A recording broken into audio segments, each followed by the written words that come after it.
जब अपने देश में कुछ देने की बारी है, इतना कंट्रीब्यूट कर दीजिए कि डॉक्टर एपीजे अब्दुल कलाम बन जाइए। और जब अगर अपने देश में कोई ऐसी बात आ जाए, कोई लड़ाई हो जाए, अपने देश को बचाने के लिए अगर अपनी जान भी देनी पड़े तो आप दे दीजिए। क्या बन जाइए आप मौलाना अहमदुल्ला शाह फैजाबादी बन जाइए। जब अपने देश को कुछ अगर देने की बारी आए तो डॉक्टर एपीजे अब्दुल कलाम बन जाइए। और जब अपने देश के लिए अगर लड़ना पड़े, अपने देश को बचाने के लिए अपनी जान देनी पड़े, तो आप बन जाइए कौन? मौलाना अहमदुल्ला शाह फैजाबादी बन जाइए, जिसको अंग्रेजों ने अपनी किताबें लिखने पर मजबूर हो गए। आप वो चीज़ अपनाइए और ये पैगाम लोगों तक पहुंचाइए कि हम बाहिम्मत लोग हैं, हम हिम्मत से हारते नहीं हैं, हताश नहीं होते हैं। हमें अपने देश से मोहब्बत है और ये मोहब्बत का सबूत हमें देना पड़ता है। ये जो झंडा आज फहराते हैं ना, इसकी अहमियत है। इसको गिरने क्यों नहीं देते हैं? क्योंकि इसको उठाने में वो जो बांस जो लगाते हैं ना, इस झंडा को नीचे से उठाने तक जो बांस ऊपर में गाड़ते हैं, उस बांस झंडा को ले जाने के लिए ये बांस खाली नहीं है। इस बांस नीचे से ऊपर तक हजारों कुर्बानियां हैं, हजारों लोगों की उसमें कुर्बानियां हैं, हजारों लोगों की उसमें जाने हैं। कई मासूम बच्चों की जान इस बांस में है, तो कई औरतों की जाने हैं, कई मर्दों की जाने हैं, कई मौलानाओं की जाने हैं, तो कई पंडित की जाने हैं। ये तमाम कुर्बानी को नीचे रख तहते बना करके तो ऊपरी हिस्सा में क्या करते हैं? उस झंडा को फहराते हैं। यही वजह है कि उस झंडा को हम लोग कभी नीचे झुकने नहीं देते हैं, कभी गिरने नहीं देते हैं। ये इसकी शान है। ये झंडा हमारी शान ऐसे नहीं है कि इसको ऊंचाई में उड़ाते हैं, इसके नीचे हजारों कुर्बानियां हैं। यही वजह है कि उसको कभी हम झुकने नहीं देते हैं। समझ रहे हैं आप? इसलिए अपने देश से मोहब्बत करें, अपने देश को बहुत कुछ दीजिए और ऐसा पढ़िए कि देश को कुछ नायाब दीजिए, है ना? जैसे डॉक्टर अब्दुल कलाम ने मिसाइल दिया और उस तरह के हजारों ऐसे मुस्लिम हैं जो अपने देश में बहुत कुछ दिए हैं। हम भी देंगे इंशाअल्लाह। हम लोग आज जिस देश में रहते हैं ना, इसका नाम क्या है? इंडिया है। इंडिया है, भारत है, हिंदुस्तान है। आज वाकई हम लोग अपने देश में अमन के साथ रहते हैं, मोहब्बत के साथ रहते हैं, आपस में भाईचारगी है, तमाम लोगों के साथ हमारा उठना बैठना होता है। अगर कहा जाए तो हमारे देश में कोई भी दुश्मन आज नहीं है, हम सब भाई भाई हैं और इसमें तमाम मजहब के लोग रहते हैं। इसमें अमन भी है, चैन भी है, सुकून भी है, मोहब्बत भी है, वो हर तमाम चीज़ें हैं, रोज़गार भी है। लेकिन आज से अगर आप थोड़ा सा पीछे चलेंगे, ज़्यादा नहीं 75 साल पहले अगर चलेंगे, तो अपने ही देश को हम पाएंगे उलझा हुआ, अपने देश को पाएंगे हम टूटा हुआ, अपने देश को पाएंगे हम बांटा हुआ। ये अलग अलग खत्ता में बटा हुआ था, दूसरों के उलझन में उलझे हुए थे हमारा देश। जिसे हम कहते हैं कि अंग्रेज़ों के चंगुल में हमारा देश कंप्लीटली जकड़ चुका था। पता है इसका आलम क्या था? इसका आलम यह था कि हमारा देश, चूँकि इससे पहले मुग़ल यहाँ हुकूमत करते थे, आपने नाम सुना होगा बाबर का, शाहजहाँ का, हुमायूं का, अकबर का, औरंगज़ेब का, बहादुर शाह जफ़र का। ये हमारे देश के क्या थे? हुक्मरान थे। ये हमारे देश के क्या थे? हुक्मरान थे। हमारे देश के बादशाह थे, यहाँ हुकूमत करते थे, हमारी हुकूमत हुआ करती थी। लेकिन इमेजिन कीजिए कि आप एक बच्चे को बचा रहे हैं, एक को आप खींच रहे अपने तरफ और एक को जो है कोई उधर से खींच रहा मारने के लिए। वो बच्चा बीच में कसमा जड़ जाता है, बच्चे को चोट भी आती है, बच्चा डर भी जाता है और वो बच्चा खौफ में आ जाता है। ठीक उसी तरह से हमारा देश आज से 75 साल पहले के जो आलम था वो यूँ था कि अंग्रेज़ यहाँ पर काबिज हो रहे थे, अंग्रेज़ों का यहाँ दबदबा बढ़ रहा था, वो हुकूमत भी करना चाह रहे थे और तिजारत भी करना चाह रहे थे। लेकिन कुछ ऐसी चीज़ें उनके अंदर थी जो हमारे देश के लोगों को लगा कि ये गलत हो रहा है। तो मुगलिया ख़ानदान चूँकि यहाँ की उनकी हुकूमत थी, कोई भी अपनी हुकूमत को बचाना चाहेगा। मिसाल के तौर पर अगर आपकी थोड़ी सी ज़मीन को हड़प ले तो आप उसको चाहते हैं कि वो ज़मीन बच जाए, आप उससे लड़ जाते हैं, भिड़ जाते हैं। तो मुगलिया हुकूमत और यहाँ के बड़े बड़े लोग जो फ्रीडम फाइटर्स थे, जो लोगों के पास अपने वतन के प्रति मोहब्बत थी, चाहे वो किसी भी मजहब के हों, वो अपने देश को बचाने में लगे और अंग्रेज़ हमारे देश पर काबिज होने लगे, हमारे देश में वो रौब दबदबा कायम करने लगे। अब हमारा देश दो आदमी के बीच में फंस गया, इधर से कोई बचा रहा है मुगल और यहाँ के लोग, और एक तरफ अंग्रेज खींच रहा है, बीच में हमारा देश फंस चुका होता है। उसमें हमारा देश को क्या हुआ, कई उलझ गए, कई सारी चीज़ें टूट गई। कोई भी अगर आपको खींचेगा, हो सकता है आपका शर्ट फट जाए, आपकी कमीज़ फट जाए। तो हमारा देश भी क्या हुआ, कहीं यहाँ पे एहसास जो हैं, जो फीलिंग्स हैं, वो टूट गए। कई लोग हताश हो गए, कई लोग खौफजदा हो गए, कई लोग इतने डर गए कि वो जो है अपनी ज़िंदगी को लेकर के कहीं जा कर के बहुत कुछ कर लिए, तो खुदकुशी कर लिए, कोई और देश भाग गए, क्योंकि इतना डर हो गया। एक तरफ से बचाने के लिए खींच रहे हैं, एक तरफ को मारने के लिए खींच रहे हैं। तो हमारा देश ऐसे कश्मकश से फंस गया जहाँ कोई आना नहीं।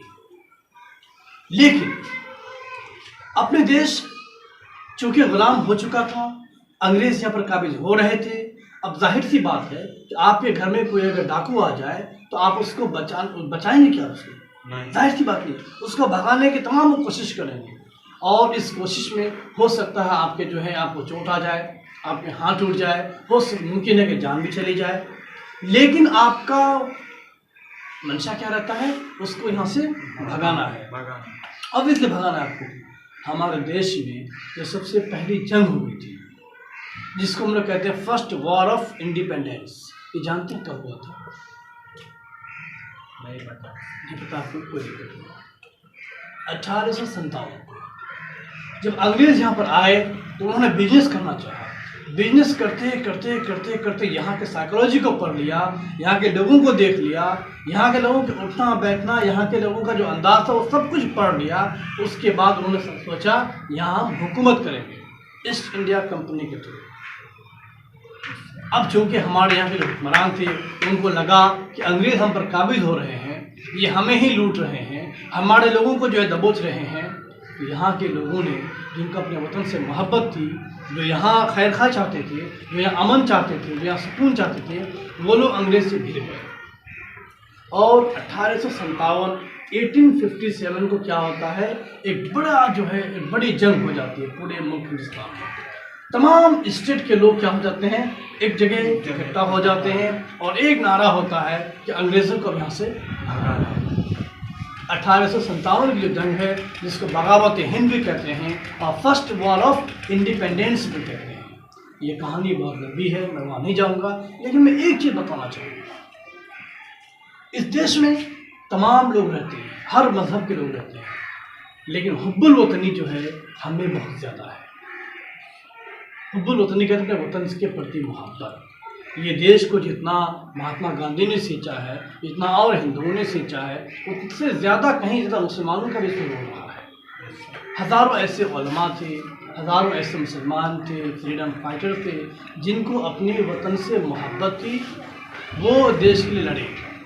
इसी लड़ाई में 1857 में एक नाम आता है अहमदुल्ला शाह, मौलाना अहमदुल्ला शाह फैज़ाबादी। आप नाम सुने इनका?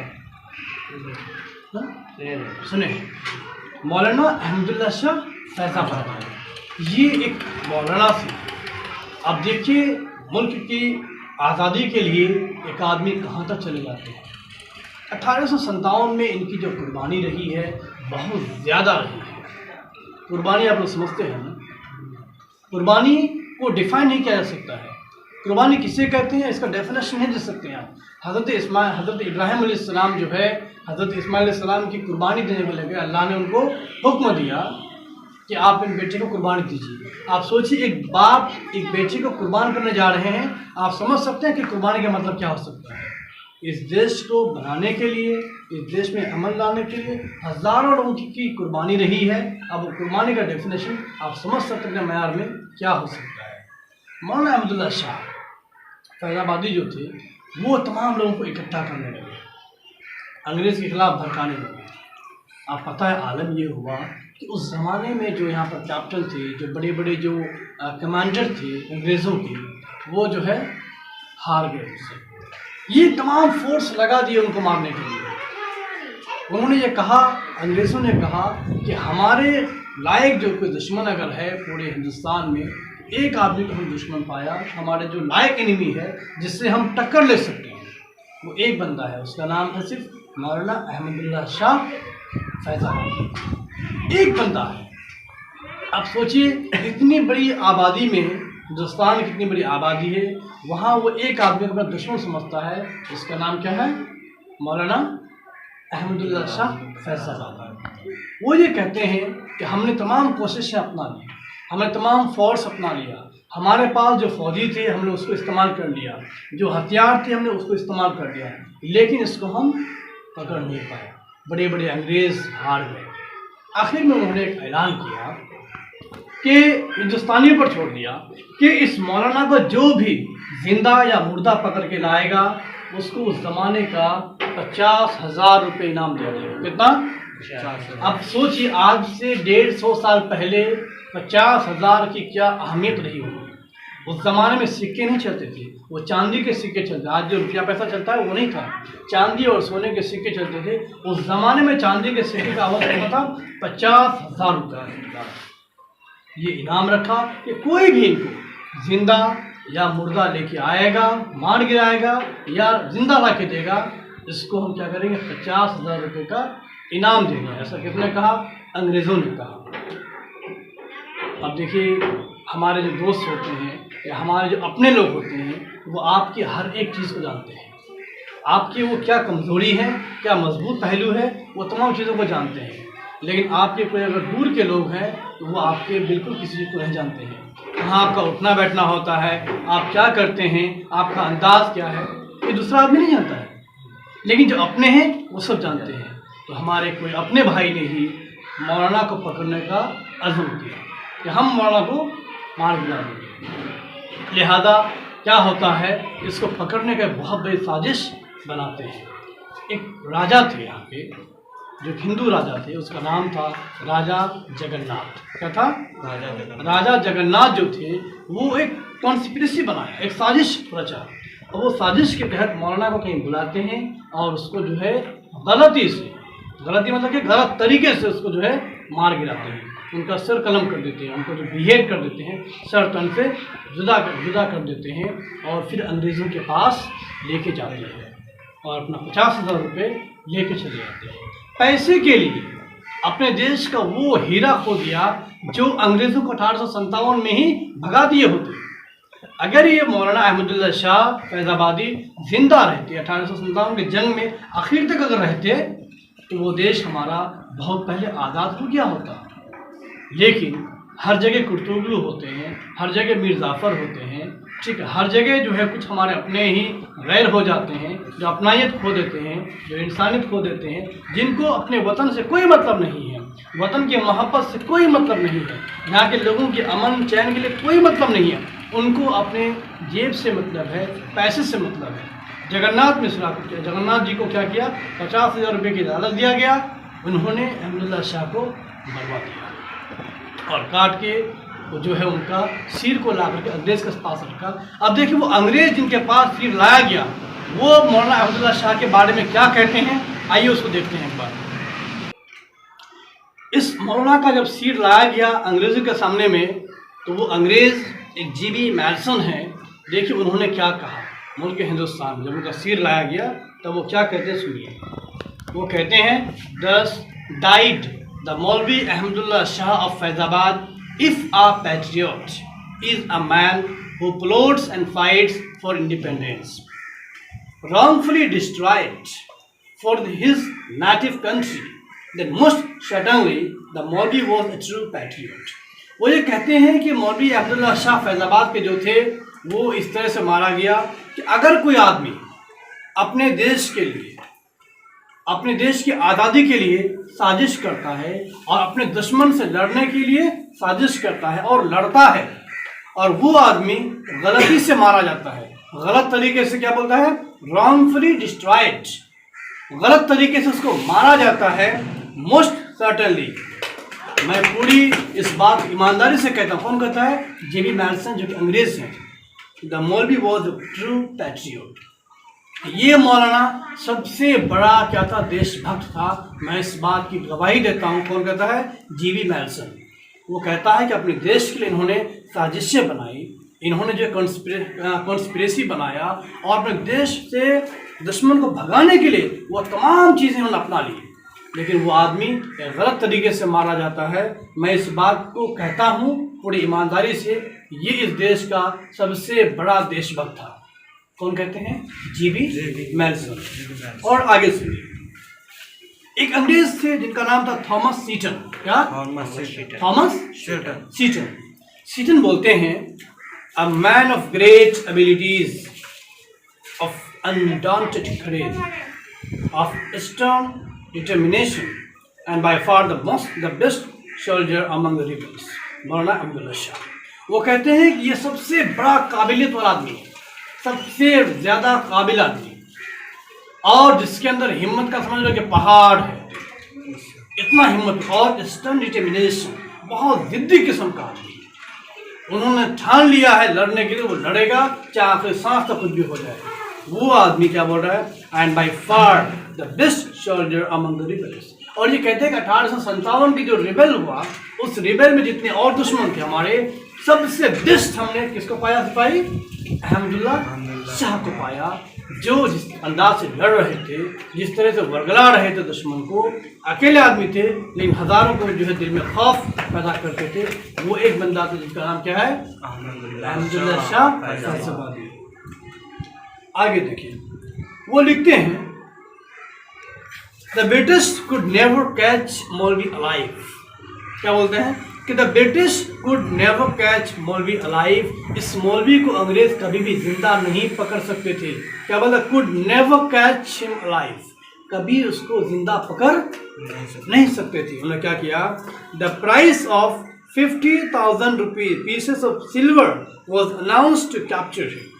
क्या किया गया? उस जमाने में, चूंकि मैंने बताया आपको कि सिक्का नहीं चलता था रुपये पैसे का, तो उस जमाने में 50,000 रुपये के अवध में सिल्वर कॉइन जो था, चांदी का सिक्का था, वो अनाउंस किया गया। क्या करने के लिए? टू कैप्चर हिम, उसको पकड़ने के लिए, उसको गिरफ्तार करने के लिए। वेदर डेड और अलाइव, मरा हुआ या जिंदा मैटर नहीं कर, लेकिन उसको पकड़ना है। Finally the king of Powayan, Raja Jagannath Singh, killed Maulvi, beheaded and presented his head to the British, for which Raja Jagannath was paid the announced price। क्या बोल रहा है? Finally the king of Powayan, Raja Jagannath Singh killed Maulvi. क्या करता? उस पैसे के एवज में राजा जगन्नाथ इस मौलवी को कत्ल कर देता है। अब सुनो क्या बोलता है? beheaded, उसका सिर क्या किया? behead कर दिया। behead कहते हैं सर कलम कर दिया, सर को तन से जुदा कर दिया। And presented his head to the British, और उसका माथा, उसका सिर कहाँ लाया? अंग्रेज के सामने में ला दिया। एंड फिर क्या हुआ? For which Raja Jagannath was paid the announced prize, और उसके लिए उसको क्या किया गया? वो जो 50,000 रुपये का जो इनाम था वो दिया गया।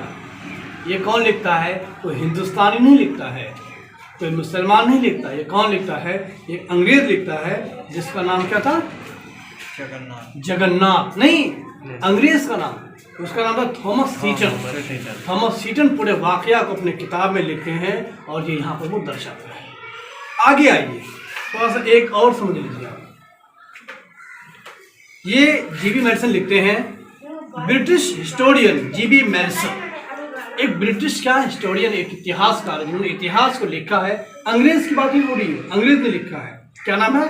British historian GB Malleson describes Maulvi Ahmadullah Shah Faizabad one of the greatest heroes of first war of independence 1857। GB Malleson एक हिस्टोरियन है, ब्रिटिश के, अंग्रेज हैं। वो क्या लिखते हैं कि मौलाना was one of the greatest heroes of first war of independence, कि 1857 के जंगी का सबसे बड़ा कोई अगर हीरो था तो वो कौन था? मौलाना अहमदुल्ला शाह। कौन कहता है? ब्रिटिश हिस्टोरियन जीबी मेल्सन, याद रखिएगा नाम, ठीक है।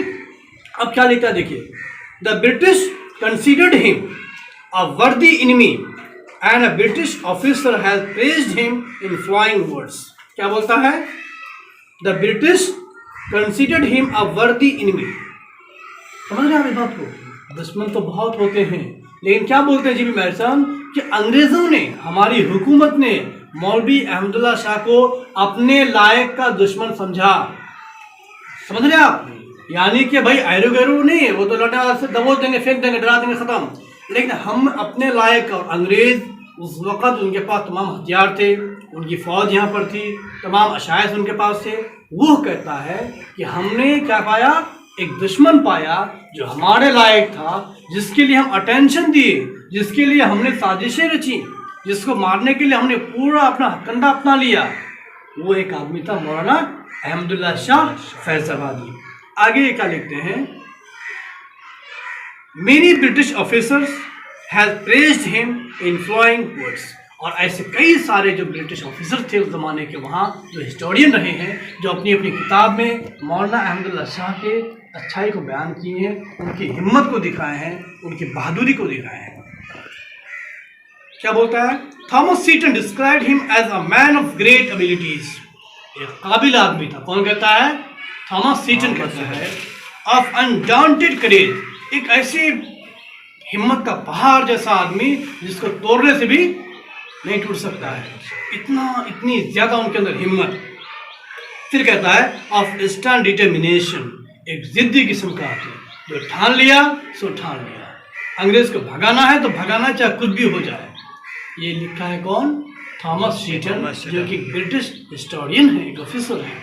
फिर लिखता है and by far the best soldier among the rebels. और 1857 की जंग में जितने सिपाही थे, जितने लोग लड़ रहे थे, उनमें सबसे बेहतरीन सिपाही कौन था, अहमदुल्ला शाह, मौलाना अहमदुल्ला शाह फैज़ाबादी थे। अब देखिए ये बात हम क्यों कहते हैं, एक मौलवी की शख्सियत को यहाँ इतना यह क्यों बयान किया गया। इसकी वजह यह है कि हम सब अपने देश से मोहब्बत करें, हुब्बुल वतनी का हम क्या करें, इजहार करें। ये देश हमारा है, इससे हम मोहब्बत करें।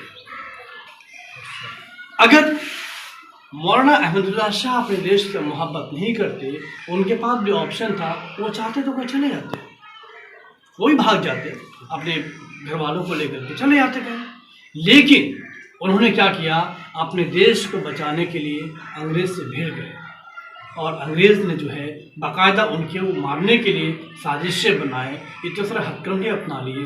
तब उन्होंने लिखा किताबों में कि सबसे बड़ा दुश्मन हमने पाया अहमदुल्ला शाह को। इसलिए जब अपने देश में कुछ देने की बारी है, इतना कंट्रीब्यूट कर दीजिए कि डॉक्टर APJ अब्दुल कलाम बन जाइए। और जब अगर अपने देश में कोई ऐसी बात आ जाए, कोई लड़ाई हो जाए, अपने देश को बचाने के लिए अगर अपनी जान भी देनी पड़े, तो आप दे दीजिए। क्या बन जाइए आप मौलाना अहमदुल्ला शाह फैज़ाबादी बन जाइए। जब अपने देश को कुछ अगर देने की बारी आए तो डॉक्टर APJ अब्दुल कलाम बन जाइए। और जब अपने देश के लिए अगर लड़ना पड़े, अपने देश को बचाने के लिए अपनी जान देनी पड़े, तो आप बन जाइए कौन, मौलाना अहमदुल्ला शाह फैज़ाबादी बन जाइए, जिसको अंग्रेजों ने अपनी किताबें लिखने पर मजबूर हो गए। आप वो चीज़ अपनाइए और ये पैगाम लोगों तक पहुंचाइए कि हम बाहिम्मत लोग हैं, हम हिम्मत से हारते नहीं हैं, हताश नहीं होते हैं, हमें अपने देश से मोहब्बत है, और ये मोहब्बत का सबूत हमें देना पड़ता है। ये जो झंडा आज फहराते हैं ना, इसकी अहमियत है। इसको गिरने क्यों नहीं देते हैं, क्योंकि इसको उठाने में वो जो बांस जो लगाते हैं ना, इस झंडा को नीचे से उठाने तक जो बांस ऊपर में गाड़ते हैं, उस बांस झंडा को ले जाने के लिए ये बांस खाली नहीं है। इस बांस नीचे से ऊपर तक हजारों कुर्बानियां हैं, हजारों लोगों की उसमें कुर्बानियां हैं, हजारों लोगों की उसमें जानें हैं। कई मासूम बच्चों की जान इस बांस में है, तो कई औरतों की जानें हैं, कई मर्दों की जानें हैं, कई मौलानाओं की जानें हैं, तो कई पंडित की जानें हैं। ये तमाम कुर्बानी को नीचे रख तह बना करके तो ऊपरी हिस्सा में क्या करते हैं, उस झंडा को फहराते हैं। यही वजह है कि उस झंडा को हम लोग कभी नीचे झुकने नहीं देते हैं, कभी गिरने नहीं देते हैं। ये इसकी शान है। ये झंडा हमारी शान ऐसे नहीं है कि इसको ऊंचाई में उड़ाते हैं, इसके नीचे हजारों कुर्बानियां हैं। यही वजह है कि उसको कभी हम झुकने नहीं देते हैं। समझ रहे हैं आप? इसलिए अपने देश से मोहब्बत करें, अपने देश को बहुत कुछ दीजिए, और ऐसा पढ़िए कि देश को कुछ नायाब दीजिए, है ना। जैसे डॉक्टर अब्दुल कलाम ने मिसाइल दिया, और इस तरह के हज़ारों ऐसे मुस्लिम हैं जो अपने देश में बहुत कुछ दिए हैं। हम भी देंगे इंशाअल्लाह।